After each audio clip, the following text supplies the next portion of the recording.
పండగైనా సంబరమైనా మీ ప్రతి సెలబ్రేషన్కి only choice Vega jewellers. Exclusive bridal jewellery offers. Shop now.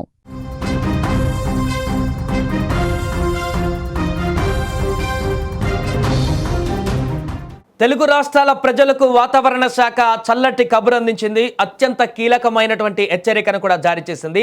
గత కొన్ని రోజులుగా భానుడి బగబగలకు ఉక్కపోతతో ఊపిరాడక అల్లాడిపోతున్న జనాలకు ఎట్టకేలకు ఊరట లభించనుంది. నైరుతి ఋతుపవనాలు కేరళ తీరాన్ని తాకినటువంటి విషయం మనందరికీ తెలిసిందే. దేశవ్యాప్తంగా వర్షాకాలం అధికారికంగా ప్రారంభమైంది.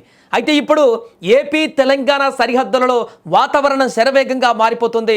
అసలు ఈ రెండు రాష్ట్రాలలో ఏ జిల్లాలకు వర్షం ముప్పు పొంచి ఉంది, ఎక్కడెక్కడ వానలు దంచుకొట్టబోతున్నాయి, నైరుతి ఋతుపవనాలు రాయలసీమను ఎప్పుడు తాకబోతున్నాయి, పూర్తి వివరాలు చూద్దాం. ఆంధ్రప్రదేశ్లో నేడు వాతావరణం అత్యంత కీలకంగా మారబోతుంది. ఎందుకంటే కేరళను తాకిన నైరుతి ఋతుపవనాలు నేడు లేదా రేపటికల్లా రాయలసీమ ద్వారా ఏపీ సరిహద్దులలోకి అధికారికంగా ప్రవేశించబోతున్నాయి. ఋతుపవనాల రాకతో రాయలసీమ రీజియన్లోని చిత్తూరు, తిరుపతి, అనంతపురం, శ్రీ సత్యసాయి, వైఎస్ఆర్ కడప జిల్లాల్లో విస్తారంగా వర్షాలు కురిసే అవకాశం ఉంది. కొన్ని చోట్ల ఉరుములు మెరుపులతో కూడినటువంటి బలమైనటువంటి ఈదురుగాలులు కూడా వీస్తాయి. ఇక కోస్తాంధ్ర విషయానికి వస్తే దక్షిణ మరియు ఉత్తర కోస్తా జిల్లాలైన నెల్లూరు, ప్రకాశం, కృష్ణా, గుంటూరు, ఉభయ గోదావరి జిల్లాలు, విశాఖపట్నం, విజయనగరం, శ్రీకాకుళం పరిధిలో కూడా వాతావరణం పూర్తిగా చల్లబడనుంది. అయితే తీరం వెంబడి గంటకు 45 నుంచి 55 కిలోమీటర్ల వేగంతో ఈదురుగాలులు వీచే అవకాశం ఉన్నందున మత్స్యకారులు ఎవరూ సముద్రంలోకి వేటకు వెళ్లవద్దని కూడా విపత్తుల నిర్వహణ సంస్థ తీవ్ర హెచ్చరికలు జారీ చేసింది. ఇప్పుడు వాతావరణ శాఖ హెచ్చరికల ప్రకారం నేడు ఇరు రాష్ట్రాలలోనూ అంటే తెలంగాణ, ఏపీలో వర్షాలతో పాటుగా ఉరుములు మెరుపుల తీవ్రత కూడా చాలా ఎక్కువగా ఉంటుందంటూ చెప్తున్నారు. ముఖ్యంగా పిడుగులు పడే అవకాశం కూడా, ఆ ప్రమాదం కూడా ఉందంటున్నారు.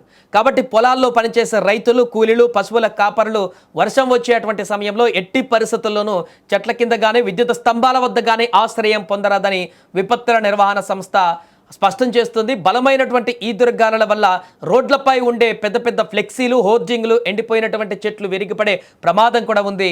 కాబట్టి ద్విచక్ర వాహనాలపై ప్రయాణించే వారు గాలివాన వచ్చేటప్పుడు ప్రయాణాన్ని ఆపేసి సురక్షితమైనటువంటి బిల్డింగ్ల కింద ఆశ్రయం పొందడం మంచిదంట. ఇక ఈ తెలంగాణ విషయంలోకి వచ్చి కూడా చూస్తే నేడు రాష్ట్రంలో వర్షాల తీవ్రత చాలా ఎక్కువగా ఉండబోతుందని వాతావరణ శాఖ స్పష్టం చేసింది. ఎండలతో మండిపోయినటువంటి జిల్లాలలో ఉష్ణోగ్రతలు ఒక్కసారిగా పడిపోయి చల్లటి గాలులు వీచనున్నాయి. అయితే దీంతో పాటుగా ప్రమాదకరమైనటువంటి ఈదురుగాలులు కూడా పొంచి ఉన్నాయి.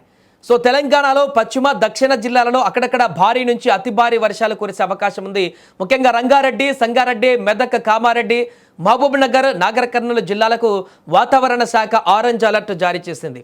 ఈ జిల్లాలలో గంటకు 40 నుంచి 50 కిలోమీటర్ల వేగంతో బలమైన ఈదురుగాలులు వీచేటువంటి ప్రమాదం కూడా ఉంది. ఇవే కాకుండా ఆదిలాబాద్, నిజామాబాద్, కరీంనగర్, వరంగల్, నల్గొండ, ఖమ్మం సహా రాష్ట్రంలోని మొత్తం 33 జిల్లాలలో ఉరుములు, మెరుపులు, పిడుగులతో కూడినటువంటి తేలికపాటి నుంచి మోస్తారు వర్షాలు కురిసే ఛాన్స్ ఉంది.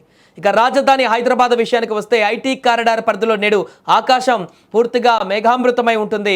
మధ్యాహ్నం లేదా సాయంత్రం వేళల్లో నగరంలోని పలు ప్రాంతాలలో ఉరుములతో కూడిన గాలివాన పడే అవకాశం ఉంది. ఆఫీసుల నుంచి ఇళ్లకు వెళ్లే సమయంలో ఒక్కసారిగా కుంభవృష్టి కురిసే అవకాశం కూడా ఉండడంతో నగరంలో భారీగా ట్రాఫిక్ ఇబ్బందులు తలెత్తే ప్రమాదం ఉందని కూడా అధికారులు హెచ్చరిస్తున్నారు. కాబట్టి ప్రయాణాలు చేసేవారు అప్రమత్తంగా ఉండాలంటూ కూడా హెచ్చరిస్తున్నారు.